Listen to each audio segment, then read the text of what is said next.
Son titre, Tout ce que je pensais savoir sur la cuisine italienne, en tant qu'Italien, est fausse. La croissance ne tire pas ses scuds de nulle part. En 2018, l'homme a écrit un livre, qui est devenu un véritable best-seller, Denomination di origine invena, qui est dénomination d'origine inventée. Il est maintenant disponible en podcast chez les nombreux abonnés. Tout au long de l'article, Alberto Gross démontre, des preuves à l'appui, que, du panettone à tiramisu, de nombreux classiques sont en fait des inventions récentes, pizza, carbonara, arancini. La célèbre culture alimentaire italienne inflexible, défendue par puristes et la gastronisation du pays, est en partie basée sur mensonges, recettes imaginées par conglomérats ou aliments importés d'Amérique, a déclaré le professeur historien. La boule de riz remplie d'arancini se rappelait. La consommation de riz en Sicile était nulle, donc pas l'arancini, point le tiramisu.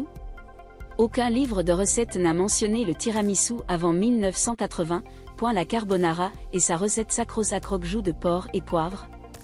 Historiquement, les recettes étaient nombreuses et incluaient souvent du jambon ou des champignons. Pour le guanciale, il est arrivé comme la parole de l'Évangile dans les années 90. Pizza. Un plat préparé dans quelques villages du sud mais loin d'être populaire. Les soldats italo-américains ont atterri en 1943, ont même été surpris de ne trouver aucune partie de la pizzeria. La première vraie pizzeria est née à New York en 1911, selon a grandi. Le panettone. Une pâtisserie commercialisée par Angelo Motta, célèbre industriel des années 1920. Le parmesan du Wisconsin. Le parmesan, produit si noble, pour Italien, le prend également pour son rang. Son histoire est très éloignée, millénaire, mais avant les années 1960, broyeurs pesaient plus de 10 kg, contre 40 des jours et ont été recouverts d'une épaisse croûte noire. Cette consistance était également plus grasse et douce. Ce qui ressemble le plus au format d'origine? Le parmesan du Wisconsin. Dans cet état, les immigrants italiens ont commencé à le produire au début du XXe siècle.